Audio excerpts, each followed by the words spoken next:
Thanks for tuning in to Men for the Win, a podcast hosted by David Kufis and Dan Thompson, two avid fans who appreciate well-played baseball, especially when it's done by the Twins. Men for the Win is sponsored by the Grand Group with Edina Realty. Are you looking to purchase a new home in the Twin Cities area? Or perhaps you're trying to sell your current home? Whether you're upsizing or downsizing, the Grand Group with Edina Realty will meet all of your housing needs. Contact the Grand Group by emailing thegrand, G-R-A-N, group at edinarealty.com or call them by phone at 612-817-8751. The Grand Group with Edina Realty, 7-time Minneapolis-St. Paul Magazine Super Agent Award winners. On this episode, David and Dan recap the Twins' 3-game series against the Tampa Bay Rays. Thanks for listening. Enjoy.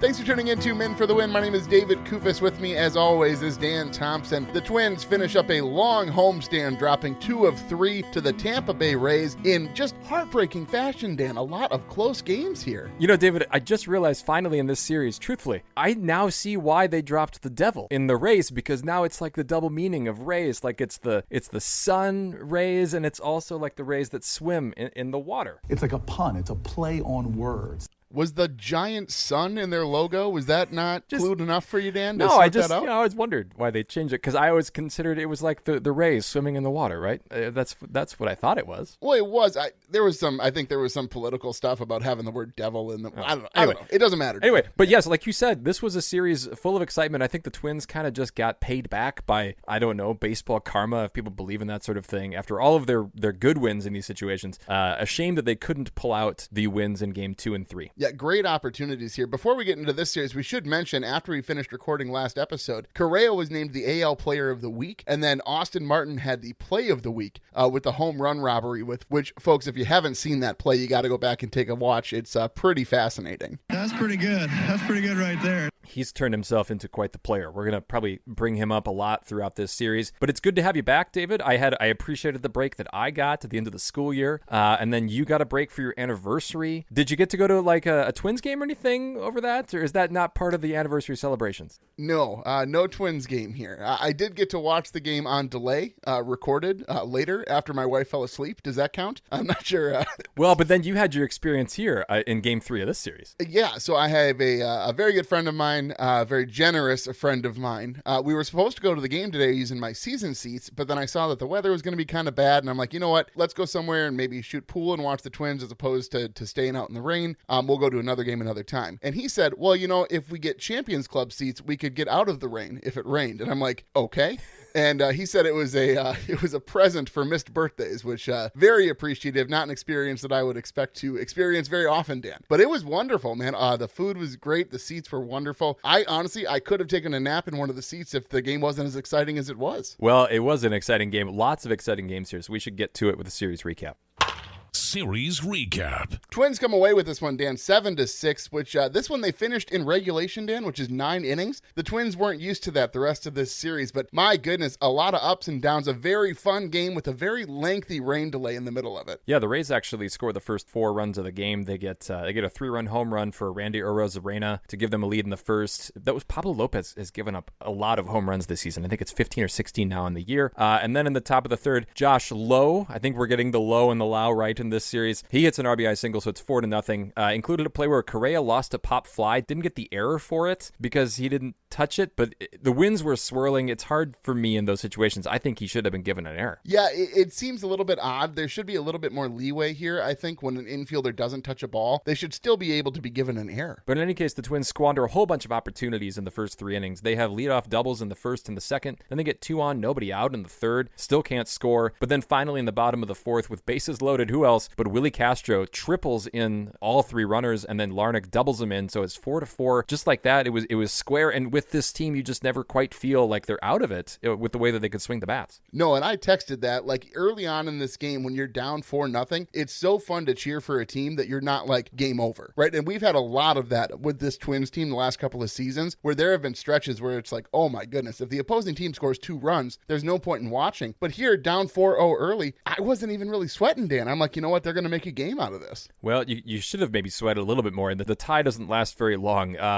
Top of the fifth, Brandon Lau hits a home run. That way it was the 16th of the year off of Lopez to give the Rays a 5-4 lead. Then there's a rain delay for an hour and 23 minutes. Which, Dan, couldn't have come at a worse time, because I was absolutely fuming at this home run given up. Pablo Lopez, do you want to know what the count was, Dan? I'm sure it was 0-2. I'm pretty sure. Why are you not more upset about this? That shouldn't happen. So I've been polling random people who I think are even tangentially interested in baseball.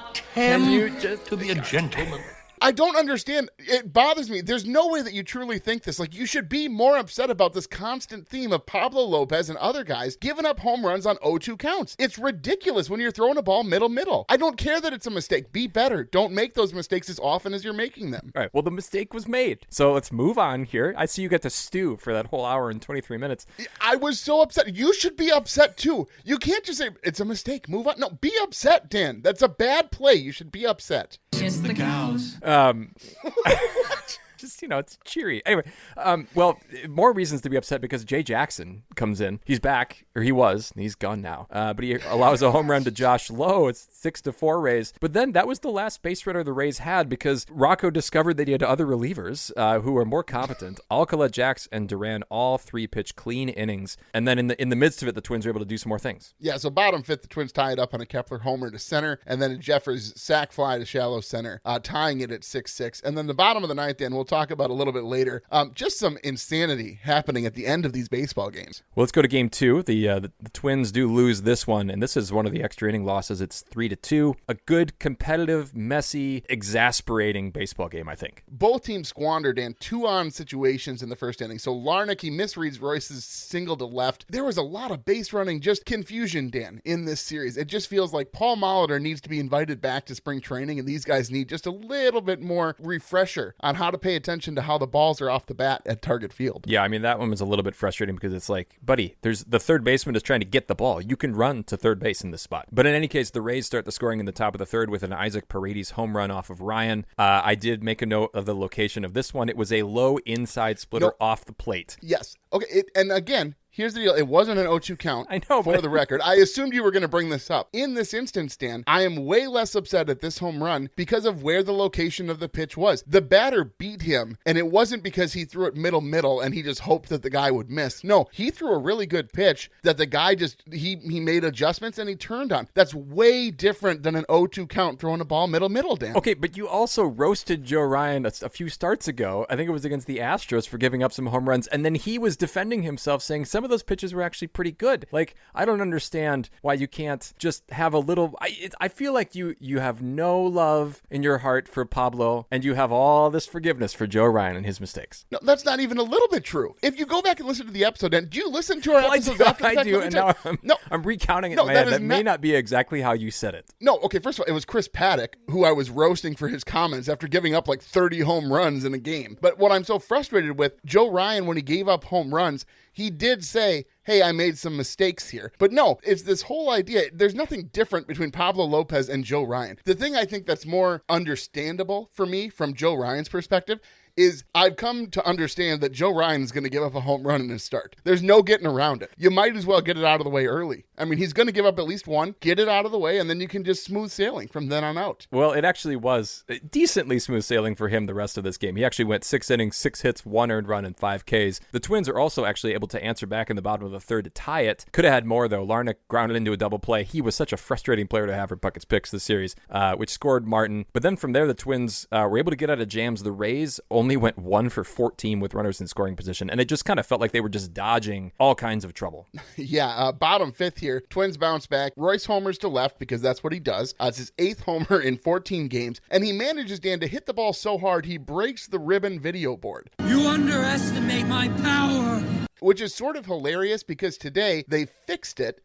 And there was a big sign on there that said, don't worry, Royce, we fixed it. But the funniest thing is Royce fouls a ball off like straight back, and he hits the scoreboard behind us, and he breaks that scoreboard as well. It wasn't as extreme, like it wasn't like the whole panel went out, but there was definitely a big baseball-shaped dead pixel area that was black. And it's like Royce is on a mission, Dan, to make sure Target Field no longer has chyrons or any advertising places anywhere around the stadium. Royce finishes the game 3 for 3 with an intentional walk. He's already getting that treatment, a run, an RBI, and also a costly error that's going to come up a little bit later. But the Rays are able to tie it again in the top of the 7th after Jose Caballero steals second. Everybody's stealing bases, too, against the Twins. This is super frustrating. He gets to third when Correa misses the catch and then scores on a Diaz single. Maybe would have scored anyway. They load the bases, but then a ground out to Royce gets them out of it. Kind of a fun play where you don't see very often, where he actually hustled to third base to get the force out there. That's contrasting a play he had earlier where he had to cover third and Correa threw it to him. And the way that he had to cover third base, Arozarena was coming into third, and he got cleated, actually. And there was a funny exchange after the fact because Correa was like, "You good, Royce?" Like, he made sure that he was okay. And I don't know, Dan, I was hoping you could tell me if you could read the look on Royce's face to make sure that he wasn't injured. Oh, but he looked very cheery. He was just fine after that. I don't believe that man's ever been to medical school. Dan with his famous look of pain analysis of players' injuries. He was fine.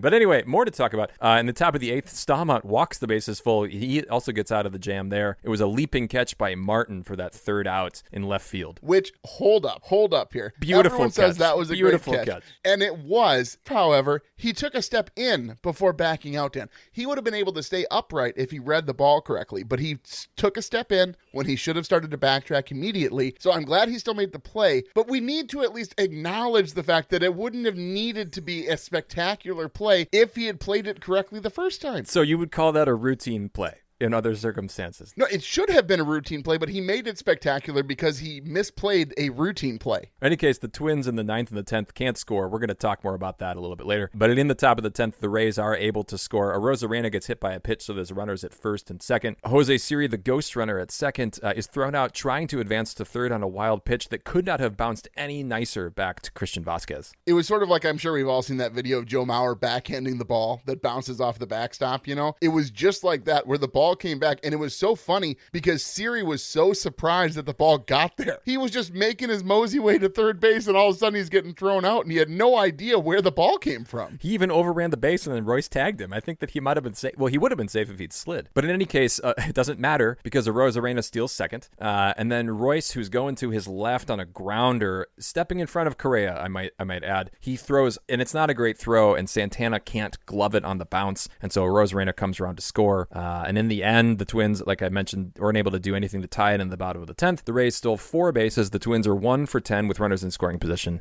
So again, plenty of chances. Yeah, well, let's go on to Game 3, which has a script that's very different than Game 2, but the same result. The Rays win this one 7-6 in extra innings, Dan, which I didn't think we were going to go to extras, honestly. After we got out of the bottom of the 8th, I was expecting to go home with the Twins loss. Not a lot of excitement, but my goodness, the Twins did their best, Dan, to make it interesting. Yeah, so we'll go back to the beginning here. The top of the 2nd, the Rays score first on back-to-back doubles by Josh Lowe and, of course, Randy Arozarena, so it's 1-0. Bottom of the 2nd, though, Kyle Farmer doubles home Santana.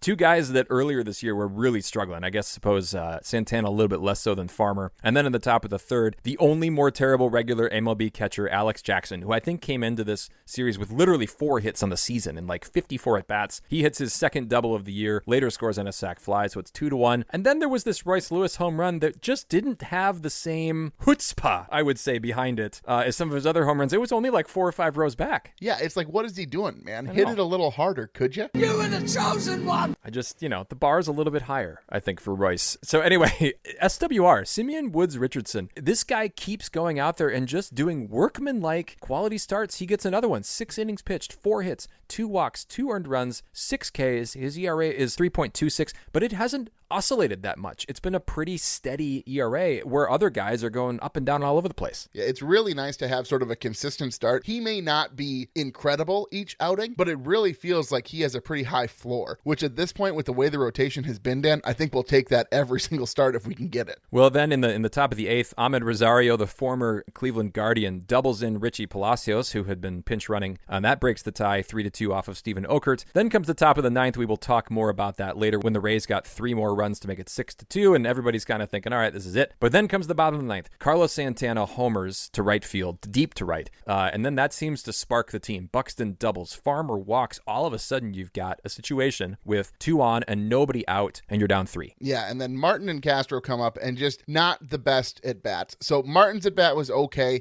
Castro looked cold swinging that bat. It wasn't good. But then Miranda comes up, and I turned to the guy next to me. I said, he's got some pop. We'll see. But honestly, I just want to give Royce a chance. I am not throwing away my shot. But Miranda put a charge into that ball, and it was a super low launch angle. So I thought it sounded so good. And where we were sitting, Dan, a couple of things about those seats in particular. As I sat there a lot at non-major league games, right? I mean, who hasn't sat behind the backstop, really close to the action? But there is a sound, Dan, when a Major League Baseball player hits the ball when you're that close. You hear whether it's a hit or not, and it's not the echo that you get in left field. You actually get to hear the ball off of the bat right as it happens, and it just sounded like that swing was so sweet, but I'm like, I don't think it's going to get out, and then it did, just barely, Dan, and the stadium erupted. There weren't many people in the stadium at that point, but my goodness, so fun. And then it was Royce's chance to actually try to win this thing, and he hits a deep fly out, and like the crowd must have just been exploding there, weren't they? Absolutely, and the left fielder ran over to cover it, and so it was pretty obvious that he had it measured. I understand that everyone's excited about it, and so you see how high the ball goes, and you're like, oh my goodness, it's going to be a home run. But like, it's sort of a rookie baseball watching thing to watch the ball and not take a look to what the players are doing. So that's the Dick Bramer approach to calling baseball games, is when you're just like, oh, it must be a home run because it's really high in the air. It's like, Dick, do you not see the second baseman calling off the shortstop? Well, top of the 10th, Griffin Jacks is on because now Rocco thinks they actually might win this baseball game. And Johnny DeLuca scores the ghost runner Taylor Walls with a single, and that ends up holding up 7-6. And then bottom of the 10th, the Twins are not able to score. We'll talk a little bit more about this later on, but Correa did come and pinch hit in this situation, and his name will come up again in Rocco's Rewind a little bit later. But there you go. So the Twins lose this series. They do go 7-3 on the homestand, which in the end, that feels pretty good. But now they're going to get ready to head out on a 3-series road trip out on the West Coast: Oakland, Arizona, and Seattle. Which really shouldn't be powerhouses, Dan. Like, I don't think having a similar record to the homestand they just had is out of the question. I know that they're away, but my goodness, when they play good baseball, especially against these teams that aren't top 5 power ranked teams, they seem to come away with more victories than losses, Dan. Yeah, that Seattle series, I'm hoping to be able to get over one of those games, and that should be a big one. Seattle's leading the AL West, by the way, like 10 games over Houston right now. It's pretty incredible. Nice to see the Astros not very good. Always a good feeling. With that, Dan, let's go into Puckett's Picks winner, which for the first time in a while, Dan, I'm a little bit disappointed about. Catch 'em all, Kirby Puckett! Puckett's Picks winner. All right, so you weren't with us last series, David, and a little kind of behind the curtain, for the Puckett's Picks, we ask a listener, and we try to reach out, sometimes it's on X, sometimes it's to, various listeners that we know listen to the show, but sometimes we're in a little bit of a pinch, and so we asked Hogs, hey, Hogs, do you mind letting your wife make the pick for the listeners here?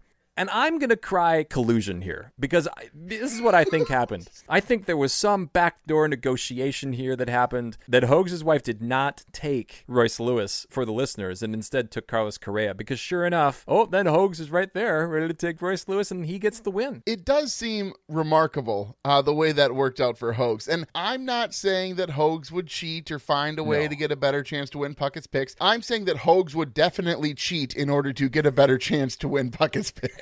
I can't compete with you physically, and you're no match for my brains. See, switch the wine. That's what's so funny. Switch the glasses. Switch the picks. What you do not smell is Royce Lewis's bat.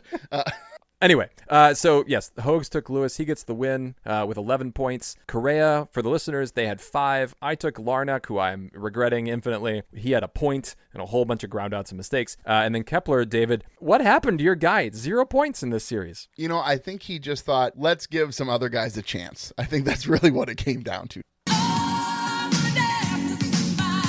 May not be dancing for a while. We're going to talk about him later. But how about you go ahead and give the season standings? Well, I am thankfully still in the lead, Dan, at 13.5 points, but Hogs is on a bit of a tear. He's now sitting at 8.5, and then you and the listeners are bringing up the rear, Dan, at 3.5 points each. All right, well, let's move on here to Beast versus Bench. Beast versus Bench. Is losing fun?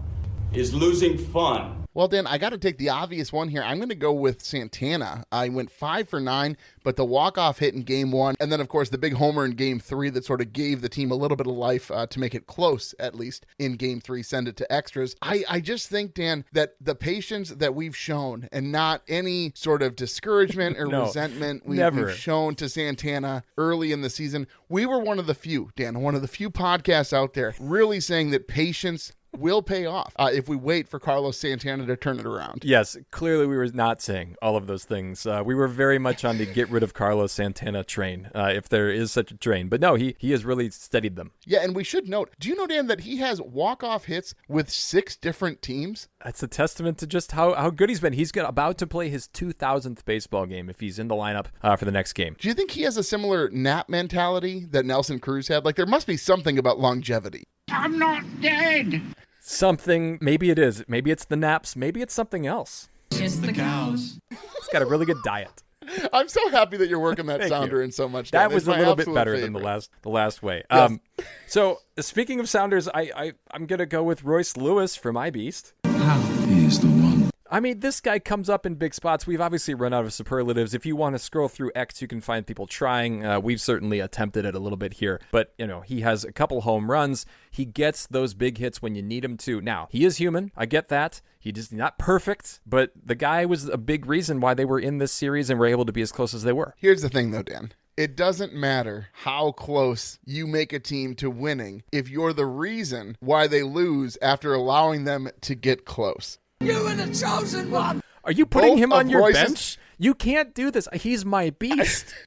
I don't think we've ever actually had this happen on the podcast where somebody put someone on as their beast and then the other person put that same person as their bench. But there were 2 mistakes, Dan, and they were both what caused the team to lose when it's all said and done. So Game 2, top 10, the throw he made that pulled Santana off the bag and Santana couldn't even get a glove on it, which allowed the winning run to score. And then, Dan, I cannot believe this, okay? So it's the bottom of the 10th today. Royce is on second to start the inning. There's no outs. This is vital information. There's no outs. Royce is on second. Carlos Correa puts the ball in play deep to center. No outs. You're already in scoring position. Dan, I don't know if you're familiar, but second base is actually considered in scoring position. Did you realize that? Did you know? Yes, I did. You don't need to be so sarcastic about it. Keep going. Okay, so here's what happens. Royce tries to advance, and he gets thrown out at third by a decent margin. What are you talking about? It wasn't a decent margin. That was a close play. It took a perfect throw by Siri to get him. Okay, if you're going to defend Royce Lewis advancing to third, no. This was a bad move. It was a bad baseball play. But that's not on Royce. That's on your favorite guy, Tommy Watkins. It has to be on Tommy. You think Tommy Watkins sent him to tag up? Absolutely. Why wouldn't? That's the whole job of a third baseman. He's got 2 jobs. We've talked about this hands up or windmill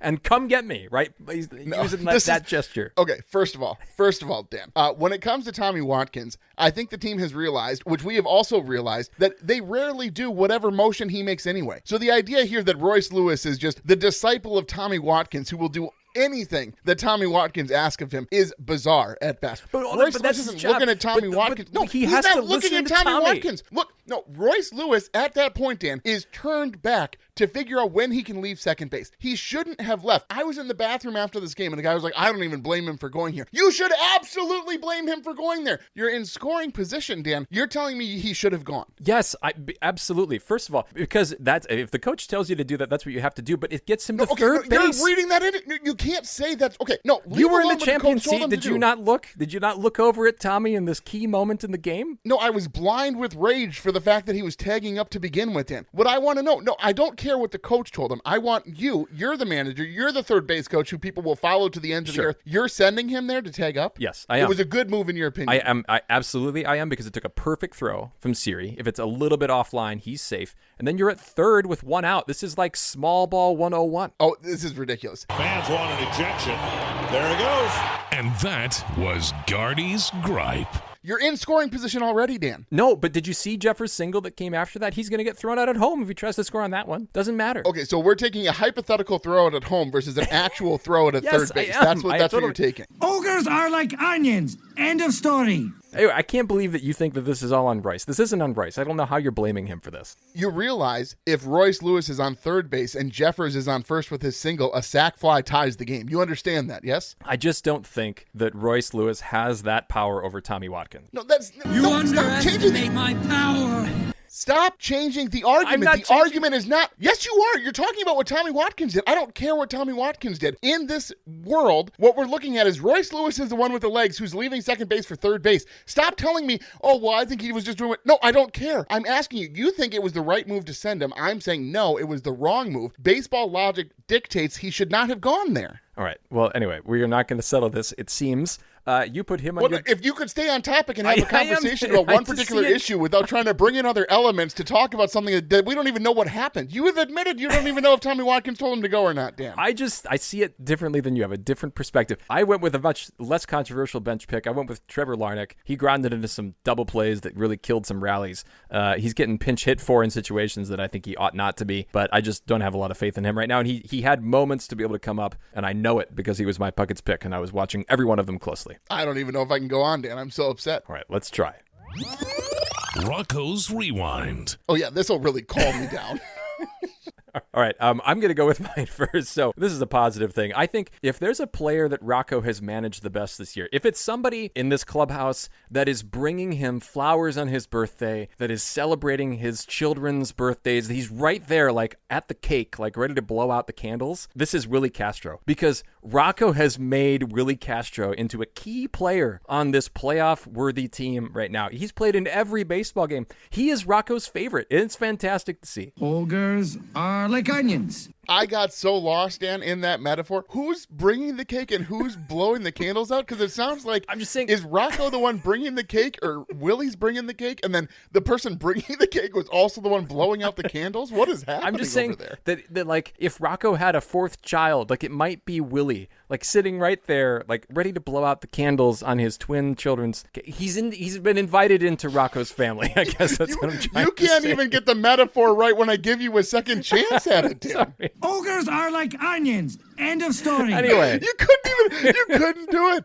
I gave you a second chance to make clear what you were trying to do, and it couldn't be done. Oh, man. All right. Anyway, but really, like, what an impact that Willie Castro has had on this team this season. It's pretty great to watch. Yes, it is. I agree, and it's fun to see him sort of correct himself after a very slow start out of the gate. However, he's still making mental mistakes, Dan, and that needs to stop if he's going to be a player that's going to get recognition around the league. I got to go with Game 3. Why on earth, Rocco, did you not pinch Correa? Game 3, bottom 8. You have Margot coming up to the plate, and you have 2 on. I see Correa in the dugout. He's got a bat in his hand. He's stretching. He's ready. Let him go. I don't understand why you don't make that move.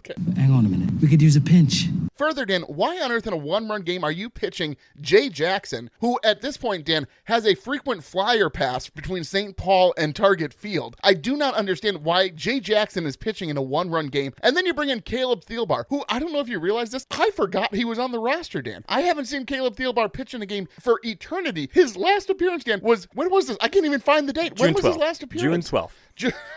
June 12th. That was an eternity ago, Dan. I do not understand why these are the guys you're turning to in a close ball game when you have other options. Rocco, I'm very disappointed in how you managed Game 3. Well, with that, Dan, here, let's go on to the Minnesota moment. Minnesota moment. Well, so I'm going to take the easy one, Dan. Game 1, Santana walk-off hit. Again, the 6th team he's had a walk-off with, which is just, it's an insane number when you think about it. What drama, what a game, what a finish. Aren't you glad we cut that sounder, David? I really like it. It's my favorite. I love it so much. Nothing in this world would make me happier than the Twins hiring a British broadcast announcer for the radio cast. Replace Chris Adderberg. We've already talked about that. Got to leave the poor man alone. I'm going to go with more of a nebulous one, and it's Game 2, the bottom of the 9th and the 10th. I was frustrated here, and I thought that this was kind of indicative of how this series went. Jason Adam and Will Maton came in to pitch these 2 innings for the Rays. They only needed 14 pitches to get 6 outs. And it was like they were playing video games or something up there with their at-bats, just kind of throwing them away. I was just a little bit frustrated with kind of how little patience they had in a key moment there where it's like, you got a chance to do something here, and they didn't do it, especially in the ninth when it's a chance to win the game. It definitely seemed like after the Rays scored in the top of the 10th, they didn't care. When it came to the bottom of the 10th, they're like, okay, this game is over. Let's move on. Yeah. Now, Dan, surely you know that my family loves pizzas, and I have tried multiple places in the Twin Cities, but when I want the best, Dan, I go to OG Zaza, located inside Potluck Food Hall at Rosedale Center. OG Zaza serves up New Haven-style pizzas, Caesar salad, and big-ass breadsticks that are literally 2 feet long. And for the month of June, Dan, we're getting down there. Only 11 days left here, folks. All pizzas are $10 after 5 p.m. every day of the week. Fresh and delicious dinner for the fam that I know isn't going to break the bank, Dan. I will definitely, when I'm back in a few weeks, I'll have to have one. Well, hey, let's move on here to our next segment. I just don't know how it can get any better. Mauer's Musings. All right, so we've got some rosterish questions. All right, so Max Kepler left game 3 early here, actually after just the first inning, after he had attempted 2 bunts and then slid into first base. It was a really bizarre sequence. So if he does have to go on the injured list with neck spasms is what they're calling it, are you calling up Matt Wallner, who I think is the safe pick, or do you bring up Brooks Lee and shake things up a little bit? I think Brooks Lee would be the choice if Austin Martin wasn't already on the roster, but I think because Kepler is only an outfielder, I think Matt Wallner is probably the take. It is interesting, though, that you mentioned that Larnach really struggled this series. I mean, he's been good enough that like one down series isn't enough to get him demoted, but I think that the cleanest play at this point is to bring up Wallner just for the outfield experience. And Brooks Lee, I know that he's been hot and he's finally healthy. I think give him a little bit more time and give yourself a little bit of space when you have a chance with more roster flexibility for infield fielding positions. You called Max Kepler an outfielder. He's only a right fielder, right? Well, so that's fair. So even bringing up Wallner gives you a little bit of flexibility. That's probably true. I think I would like to see the Brooks Lee experience start soon, but maybe it is. Maybe it's an injured list for somebody else that we haven't heard about yet. You never know. Somebody might leave a heating pad on too long, Dan. It could happen to anybody. Well, which we should talk about Alex Kirilloff, who actually did not go down to the minors, but he was withholding information. Apparently he and Joe Ryan are in cahoots here, as he did last year, kind of not talking about an injury. So he actually went to the injured list and not AAA. Yeah, it was weird. In the Athletic write-up about this, Rocco said he was quite frustrated that Alex wasn't forthright about the injury, which maybe I just don't understand it. I understand it's highly competitive to be with a big league club, especially when you have options left and you could be sent down. But if you're with the big league club and you're not performing at 100%, doesn't logic just dictate for your own sake not to take poor at bats because you're injured and talk to somebody about it? I know, and it's weird because, again, Joe Ryan did the exact same thing almost at this exact same time of year last season. So a little bizarre. Anyway, you have more roster questions. Yeah, do you think that Louis Varland is going to stay as a starter, Dan? Like, we saw him in the last series. It's a little confusing what exactly his role is. He came in sort of a long relief situation last series. Is he going to move to the bullpen? Because we could really use some bullpen help, Dan, when we don't want to use the big guns, but the game is still close. Like, Rocco seems to have, the arrow is pointing either at, we'll just pitch anybody, or, okay, we'll use our big guns. It's not like there's a difference of 8 runs between where this arrow points, right? It's like, oh, we're down 1. Now we can use the garbage guys. Oh, we're tied. Now we can use the good guys. It's like Rocco needs a couple of good middle relievers for games that are close that you don't want just to throw anybody out there. You want to put somebody in who's going to keep the game interesting. I think there's 2 factors here. One is that Caleb Thielbar needs to get right. And the Twins, I mean, you pointed this out, they literally gave him a week off. That's almost unprecedented to not use a reliever for that long. They could have had a roster spot used for that week. So I think if he can turn it around, he looked a little bit better at least in this game. He was able to get out of that inning. The other factor is, do they think they have starting pitching depth if somebody gets hurt? So do they think Festa's ready? Do they think somebody else is ready? Goodness knows they don't want to bring up Randy Dobnak in any situation. So I just think that they have to figure that out. But I would love to just have Varland on the roster, and then you can use him as a long relief guy, or you can use him in high leverage, in so much as Rocco even does either of those things. Randy Dobnak. I'm not dead. You don't want to see Randy Dobnak up here? I think he could still succeed, Dan. He's still got a chance. I'm just not really ready to put the Randy Dobnak hope aside. Well, he's not on the 40-man, so the fact that they would have to take somebody off the 40-man to add Dobnak, their $10 million man, would be a little bit surprising. Don't give me hope. So many sounders this episode. We got to move on here to the grades. Series grades. You know, with how upset I was earlier in this episode, you wouldn't think that I'd have a higher grade than you do, Dan. But I'm going to give them a D+. They won one game. Neither of the games that they lost was it like, oh my goodness, what are they doing? There were just some tough bounces. They couldn't get the offensive production when they desperately needed it, but they were so close, Dan. This, again, one or two at-bats differently, they sweep this series. So I have a hard time hitting them too hard. I mean, a D+ isn't a good grade. Don't get me wrong. However, you took it even more extreme. Well, this advanced retreat chart that I've got now that I'm working off of is pretty harsh, actually, if you lose a series to a team that's below 500. I think I'm giving them a 5 out of 10, and I think that's even more than the grid would give them. But I'm going to give them 5 out of 10 anyway, for the reasons that you said. These were not blowout losses. But the well-played baseball was really hard for me because it was like they made a lot of mistakes. And I know you'd include more things as a mistake than I would right now in this conversation. But it was the lack of hitting with runners in scoring position and just a lot of those missed opportunities that could have kept, especially game 2, out of reach. And they didn't pitch well. They got in a lot of jams. It just wasn't good baseball. And I think that's really where it comes down to. So that actually adds up to 11 out of 20, which is an F. That is a rough score, Dan. Yes. Yeah, sorry. All right, well, with that, Dan, let's go on to Herbie's headlines. I don't know, Jack. It looked like Herbeck pulled him off the bag. Herbie's headlines.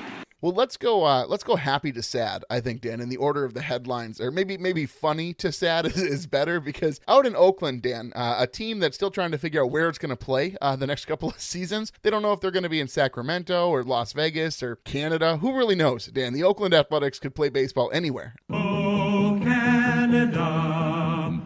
But so there's this pop-up, Dan, down the right field line, and one of the Toronto Blue Jays players, he's a relief pitcher. He's trying to get out of the way in order to allow the first baseman for the A's to play the ball. But in his attempt, he's watching for the ball and he's not looking right in front of him. But so the camera angle initially, if you watch this replay, the Blue Jays player just tackles the A's player before he can make the play on the foul ball, which is the first time I've ever seen an opposing player, Dan, tackle another player mid-game. I mean, he put his shoulder into him. It wasn't a great tackle, but yes, trying to get out of the way. This is why they started putting bullpens not right next to the outfield, I think, or at least there's a wall between them now in other stadiums. Yeah, it's pretty goofy. And then in big news for all of baseball, Willie Mays has passed away, which, Dan, I honestly, I'm not a big baseball history buff, right? Like, I don't go back and look at these old box scores all that often. Every now and again, if I'm looking up stats, I can kind of see where other stats originate. But so this is sad news, but I don't have a strong connection to Willie Mays. So it's hard for me to be like, oh man, I'm so sad about this. But I don't know if you have thoughts on Willie Mays. I just thought it was cool that he played AAA in Minneapolis for the Millers,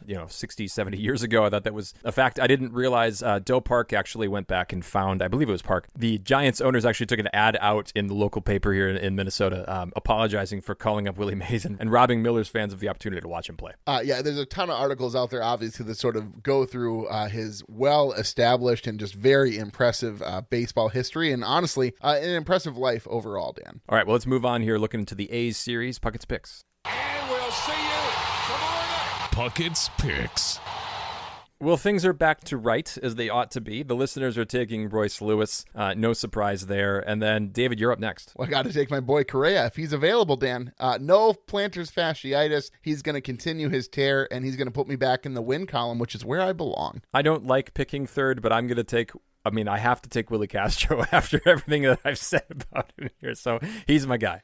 Wonderful. And that leaves Hogs, who's going to take Larnach, which I think is an odd choice. I think honestly. It is too. I think Santana or Miranda or, really almost anybody else. Manuel Margot, I think, might be a better option at this point. Could have been a good choice here. Well, Dan, it's been wonderful to be back with you here. I'm still a little frustrated, Dan. I'm trying to work through it. But one other quick note here before we get out of here. We make fun of Dick Bramer for doing these home run calls on fly balls.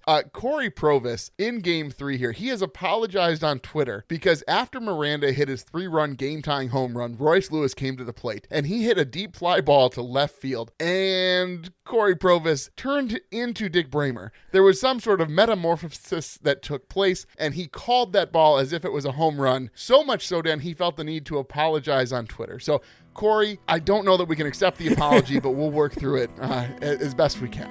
All right, David. Well, I think with that, I'm going to go ahead and send us out. Well, folks, if you like what you hear, please tell a friend. You can follow us on X at Min for the Win. You can find our Min for the Win Facebook and Instagram pages. Make sure you're subscribed to the podcast on your favorite platforms so you're notified when new episodes are available. And if you could leave us a rating or a like, we'd greatly appreciate it. If you'd like to support the show further, you can find us on Patreon. Links in the description. Thanks for listening, and as always, go Twins. That'll wrap up another episode of Min for the Win, a podcast hosted by David Kufis and Dan Thompson, two avid fans who appreciate well-played baseball, especially when it's done by the Twins. Thanks so much for listening, and as always, go Twins.